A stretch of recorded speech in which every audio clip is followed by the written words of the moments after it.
60 countries, accounting for nearly 48% of greenhouse gas emissions, had joined the agreement by mid-morning in New York on Wednesday, meeting one of two thresholds for the Paris Agreement to enter into force.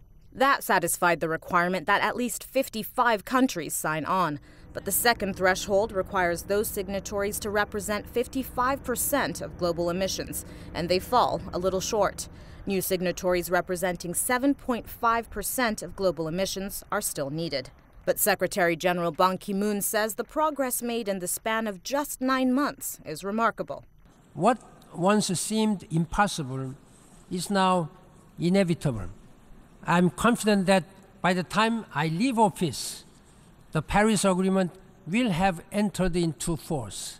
The Paris Agreement marks a pivotal step in the long march to address climate change, with China and the U.S. leading the charge. They're the world's two largest greenhouse gas emitters. And so when they joined the deal earlier this month, that was intended to provide momentum for other countries to also sign on. Both of these countries have committed themselves to having the deal up and running by the end of this year.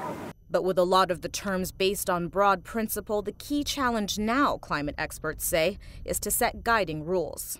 I think a lot of these rules have to be in place so that it's very clear and very transparent that when a country submits a nationally determined contribution, which is essentially their plan for greenhouse gas emissions, that it meets certain standards that everyone accepts and that everyone can see and that everyone can judge for themselves what progress is made 5 years down the line, 10 years down the line, so that these plans can become more ambitious over time, which is the key aspect of this agreement.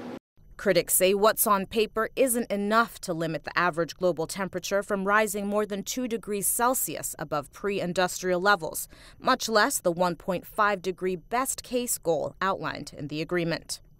Supporters say the Paris Agreement sets out a clear path for what nations need to accomplish this year, next year, and over the next decade. But there are still details to iron out, like how to finance projects to lower emissions and how to support developing countries in their efforts.